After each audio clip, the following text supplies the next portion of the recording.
Good morning students. जैसा कि कल हमने अध्ययन किया था व्यापार चक्र का अर्थ, उसकी विशेषताएं और उसकी अवस्थाओं के बारे में, आज हम अध्ययन करेंगे व्यापार चक्रों के विभिन्न सिद्धांतों का। तो व्यापार चक्रों के कारणों का विश्लेषण करने के लिए अर्थशास्त्रियों ने अलग अलग सिद्धांत प्रतिपादित किए हैं। अब कुछ अर्थशास्त्रियों ने व्यापार चक्रों के बाह्य कारणों को आधार मानकर सिद्धांत प्रतिपादित किए हैं, जिनमें युद्ध, क्रांतियाँ, राजनीतिक उथल पुथल, जनसंख्या का विभिन्न देशों के बीच अंतर्गमन, जनसंख्या में तीव्र वृद्धि आदि कारणों को प्रमुख माना है। जबकि कुछ अर्थशास्त्रियों ने व्यापार चक्रों के आंतरिक कारणों को आधार बनाकर सिद्धांत प्रतिपादित किए हैं। जैसे आर.जी. हार्ट्रे ने विशुद्ध मौद्रिक सिद्धांत में मुद्रा की मात्रा में होने वाले परिवर्तनों को व्यापार चक्रों का मुख्य कारण माना है। उसी प्रकार से हायक ने मुद्रा और साख की मात्रा में परिवर्तन के परिणाम स्वरूप उत्पादन के ढांचे एवं निवेशों के आकार में होने वाले परिवर्तनों को व्यापार चक्रों का कारण माना है। तो इस प्रकार से व्यापार चक्रों के कारणों का विश्लेषण क्या है, एक जटिल समस्या है, लेकिन फिर भी व्यापार चक्रों के आंतरिक और बाह्य कारणों के कुछ प्रमुख सिद्धांत है। उनमें फर्स्ट है शुम्पीटर का नवप्रवर्तन सिद्धांत। शुम्पीटर ने इस सिद्धांत में मीन्स नवप्रवर्तन सिद्धांत, जिसका प्रतिपादन किसने किया है, शुम्पीटर ने किया है। इस सिद्धांत में व्यापार चक्रों का मुख्य कारण किनको बताया है, नवप्रवर्तनों को होने का बताया है। और ये नवप्रवर्तन किसी नई वस्तु का उत्पादन या फिर उत्पादन की नई विधि का खोज, नए बाजार की खोज, नए उत्पादन साधनों की खोज या नए कच्चे माल की खोज आदि से लिया जाता है। नवप्रवर्तन का अर्थ, जब कहीं साहसी या फिर उद्यमी इन नव परिवर्तनों को अपनाते हैं तो अर्थव्यवस्था में क्या होता है, उससे निवेश में, रोजगार, उत्पादन और आय में वृद्धि होती है, जिससे अर्थव्यवस्था का जो पूर्व में संतुलन होता है वो क्या हो जाता है, बिगड़ जाता है। और संतुलन बिगड़ने के कारण अर्थव्यवस्था में चक्रीय प्रभाव उत्पन्न हो जाते हैं। तो इस प्रकार से शुम्पीटर ने व्यापार चक्र का मुख्य कारण बताया है नव प्रवर्तन को। नेक्स्ट, पिगू का मनोवैज्ञानिक सिद्धांत।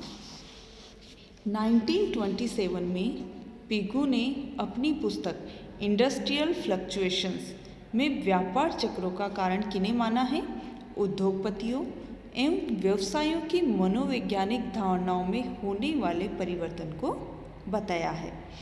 जब वे भविष्य के प्रति मीन्स कौन, जो उद्योगपति हैं, अधिक आशावादी हो जाते हैं तो वो अधिक आशावादी होकर क्या करते हैं, अपनी आर्थिक क्रियाओं का विस्तार करते हैं, जिससे अन्य व्यवसाय और व्यापारी भी उनकी तरफ ही दौड़ पड़ते हैं, मतलब उसी ओर जाते हैं। इससे क्या होता है, मांग, उत्पादन, रोजगार, निवेश और कीमतों में वृद्धि का दौर प्रारंभ हो जाता है।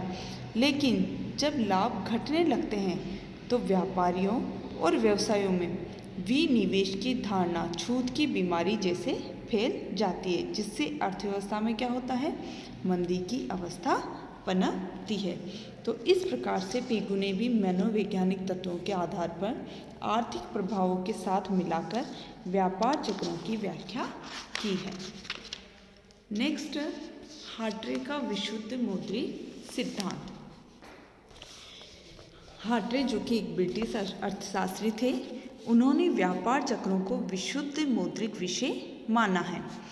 हार्ट्रे के अनुसार मुद्रा की मात्रा अथवा उसके प्रवाह में होने वाले परिवर्तन से बैंक साख तथा उपभोक्ताओं की मांग में परिवर्तन होता है, जिससे व्यापारियों द्वारा भी स्टॉक मांग में परिवर्तन होता है और अमौद्रिक तत्व भी साख और मुद्रा की मात्रा में अस्थिरता लाते हैं, जिससे क्या होता है, मौद्रिक संतुलन बिगड़ जाता है। तो जहाँ बैंक साख का विस्तार क्या होता है, आर्थिक समृद्धि, तेजी और विस्तार को बढ़ाता है, वही बैंक साख में कमी से क्या होता है, अर्थव्यवस्था में मंदी, बेरोजगार और उत्पादन में कमी आती है। हार्ट्रे के अनुसार जब बैंकों में साख का विस्तार होता है तो उससे क्या होता है, ब्याज दर घटती है, तो व्यापारी अधिक ऋण लेते हैं, जिससे स्टॉक बढ़ाते हैं और माल की बढ़ती मांग के कारण उत्पादन, आय और रोजगार बढ़ता है और कीमतों में तेजी आर्थिक समृद्धि का कारण बढ़ती है। लेकिन जब बैंकों के द्वारा साख का अत्यधिक संकुचन करने पर आर्थिक मंदी की स्थिति उत्पन्न होती है, जिससे क्या होता है, व्यापारियों का निवेश और उत्पादन घटता है और रोजगार एवं आय का स्तर घटने से उपभोक्ता मांग में कमी कीमतों में अत्यधिक गिरावट का कारण बनती है, जिससे लाभ घटते हैं और आर्थिक मंदी पर संचयी प्रभाव होने से अर्थव्यवस्था मंदी के कुचक्र में फंस जाती है। तो इस प्रकार से अर्थव्यवस्था को उत्थान की ओर अग्रसर करने के लिए वापस बैंकों को नीची ब्याज दरों पर साख का विस्तार करना चाहिए अकॉर्डिंग टू हार्ट्रेज। नेक्स्ट है प्रोफेसर हेयक का मौद्रिक अति विनियोग सिद्धांत। प्रोफेसर हेयक ऑस्ट्रिया के अर्थशास्त्री थे और उन्होंने व्यापार चक्र सिद्धांत साख की पूर्ति में परिवर्तन के फलस्वरूप विनियोग की मात्रा में अधिकता तथा उत्पादन ढांचे में परिवर्तन को क्या माना है, व्यापार चक्रों का मुख्य कारण माना है। प्रोफेसर हेयक के अनुसार व्यापार चक्रों का मुख्य कारण है मौद्रिक अति विनियोग। अब इसमें क्या होता है, ब्याज दरें, विनियोग किससे प्रभावित होता है, ब्याज दरों से होता है निवेश प्रभावित। अब इन्होंने ब्याज दरें दो प्रकार की मानी है, एक तो स्वाभाविक ब्याज दर और दूसरी बाजार ब्याज दर। स्वाभाविक ब्याज दर कौन सी होती है, वह ब्याज दर जिस पर ऋण योग्य कोषों की मांग ऐच्छिक वस्तुओं की पूर्ति के बराबर होती है, वो कौन सी ब्याज दर होती है, स्वाभाविक ब्याज दर। जबकि बाजार ब्याज दर कौन सी होती है, ये वह प्रचलित ब्याज दर है जिस पर ऋणों का लेन देन होता है। जब दोनों दरों में समानता होती है तो अर्थव्यवस्था क्या होती है, संतुलन की अवस्था में होती है। लेकिन जब कभी बाजार दर स्वाभाविक ब्याज दर से कम होती है तो ऐच्छिक वस्तुओं की पूर्ति निवेश के लिए ऋणों की मांग के मुकाबले कम होने पर बैंकों द्वारा अतिरिक्त साख मुद्रा द्वारा निवेश की मांग पूरी की जाती है। इससे क्या होता है, बैंक साख का विस्तार होता है और निवेश की मात्रा समाज की ऐच्छिक वस्तुओं के मुकाबले अधिक होने से पूंजीगत पदार्थों की मांग बढ़ जाती है और उनकी कीमतें और लाभ भी उपभोग वस्तुओं की तुलना में बढ़ जाते हैं, जिससे उपभोग वस्तुओं का उत्पादन घटता है और लोग उपभोग कम करने को बाध्य हो जाते हैं।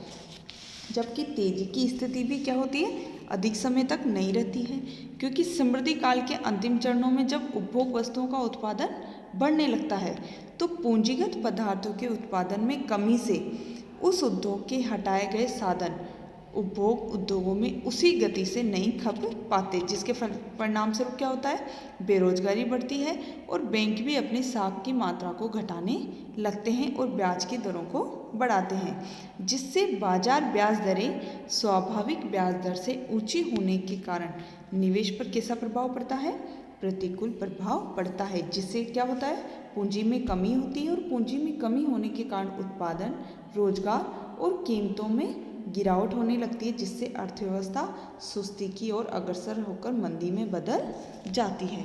तो इस प्रकार से प्रोफेसर हेयक ने व्यापार चक्रों का मुख्य कारण माना है मौद्रिक अति विनियोग को।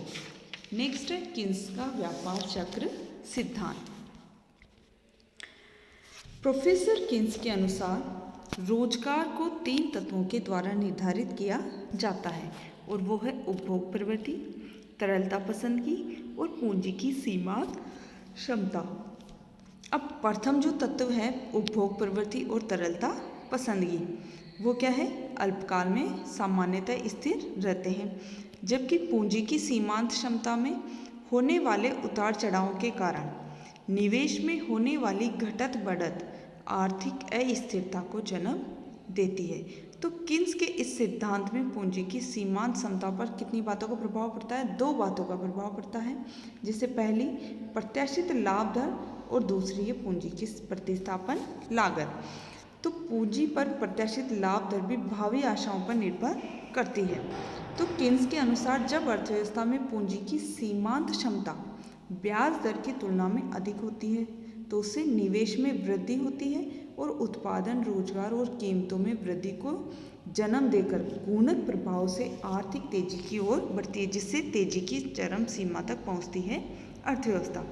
और अर्थव्यवस्था जब तेजी और समृद्धि की चरम सीमा तक पहुंच जाती है तो पूंजीगत साधनों में अधिकाधिक निवेश, मांग होने से उनकी पूर्ति कीमतों और लागतों में वृद्धि होती है, जिससे लाभ की संभावनाएं घटती है और जिससे पूंजी की सीमांत क्षमता भी गिरती है और आय में वृद्धि के बावजूद उपभोग प्रवृत्ति स्थिर रहने से अति उत्पादन की समस्या के कारण कीमतें गिरती है और उससे निवेशों में भी कमी होती है, जिससे अर्थव्यवस्था में सुस्ती की अवस्था प्रारंभ होकर गुणक प्रभाव के कारण विपरीत दिशा में क्रियाशील होने से अर्थव्यवस्था में आय, रोजगार और उत्पादन में तेजी से गिरावट होने लगती है और अर्थव्यवस्था मंदी की ओर अग्रसर हो जाती है। नेक्स्ट सैमुअलसन का व्यापार चक्र मॉडल। आधुनिक अर्थशास्त्री प्रोफेसर सैमुअलसन ने व्यापार चक्रों का मुख्य कारण किसे माना है? गुणक और त्वरक की अंतर क्रिया को बताया है और उनके अनुसार अर्थव्यवस्था में उतार चढ़ाव गुणक और त्वरक की अंतर क्रिया के कारण ही होते हैं, क्योंकि वो क्या मानकर चलते हैं कि वर्तमान उपभोग किस पर डिपेंड करता है? पिछली अवधि की आय पर निर्भर करता है। उसी प्रकार से में वर्तमान चालू निवेश किस पर निर्भर करता है? वर्तमान उपभोग तथा एक अवधि पूर्व के उपभोग के अंतर का फलन है क्या? वर्तमान चालू निवेश। तो इसे हम सैमुअलसन ने व्यापार चक्र की 5 अवस्थाएं बताई है, उनमें उसे हम एक डेटा के माध्यम से समझेंगे, जैसे बी और वी की वैल्यू के आधार पर। अब हम प्रारंभ में बी क्या है यहाँ पर? सीमांत उपभोग प्रवृत्ति, और वी क्या है? त्वरक का सूचक है। अब हम मान लेते हैं कि बी क्या है? 0.5 है और वी क्या है? 0 है। तो गुणक का प्रभाव ही होगा और त्वरक का प्रभाव नहीं होगा, जिससे सैमुअलसन के चक्रहीन पथ को व्यक्त करता है। और जब गुणक और त्वरक की अंतःक्रिया में बी की वैल्यू क्या है? वही 0.5, लेकिन वी की वैल्यू 0 से बढ़कर कितनी हो गई? 1 होने पर परिमंदित चक्रीय पथ की स्थिति होती है, जो स्थिति गुणक स्तर के इर्द गिर्द उतरता और चढ़ता है और धीरे धीरे उस स्तर तक बैठ जाता है। फिर वही बी की वैल्यू वही 0.5 है, लेकिन वी की वैल्यू 1 से बढ़कर कितनी हो गई? 2 होने पर स्थिर विस्तार के उतार चढ़ाव वाले व्यापार चक्रों को बताती है, जो स्वयं के गुणक स्तर के इर्द गिर्द बार बार घूमता है। चौथी अवस्था है जब बी की वैल्यू 0.5 से बढ़कर कितनी हो जाती है? 0.6, जबकि वी की वैल्यू वही 2 रहती है, तो इससे आय वृद्धि की विस्फोटात्मक चक्र की स्थिति उत्पन्न होती है। और जब बी की वैल्यू 0.6 से बढ़कर 0.8 हो जाती है और वी की वैल्यू 2 से बढ़कर 4 हो जाती है, तो आय का चक्रहीन विस्फोटात्मक ऊपर जाता पथ का निर्माण होता है और इस स्थिति में आय वृद्धि अंततः चक्रवर्ती दर तक पहुंच जाती है। तो इस प्रकार से सैमुअलसन ने अपने व्यापार चक्र मॉडल में 5 स्थितियों का अध्ययन किया है। नेक्स्ट, हिक्स का व्यापार चक्र मॉडल। आधुनिक अर्थशास्त्री प्रोफेसर जे.आर. हिक्स ने 1950 में प्रकाशित अपनी पुस्तक a contribution to the theory of trade cycle में गुणक और त्वरक की परस्पर क्रिया को ही क्या माना है? आर्थिक उतार चढ़ावों का मुख्य कारण माना है। लेकिन उन्होंने सैमुअलसन से भिन्न किंतु अधिक उपयुक्त व्यापार चक्र सिद्धांत का प्रतिपादन किया है, जो वृद्धिशील और गतिमान संतुलन की समस्या से जुड़ा हुआ है और अधिक व्यवहारिक और नीति निर्धारण में अधिक मार्गदर्शक है। क्योंकि प्रोफेसर हिक्स ने अपने व्यापार चक्र सिद्धांत में किन्स के गुणक विश्लेषण, जेम क्लार्क के त्वरक विश्लेषण और प्रोफेसर हेरोड के वृद्धि विश्लेषण का समावेश करके गुणक और त्वरक की परस्पर क्रिया को व्यापार चक्रों का प्रमुख कारण माना है। Thank you.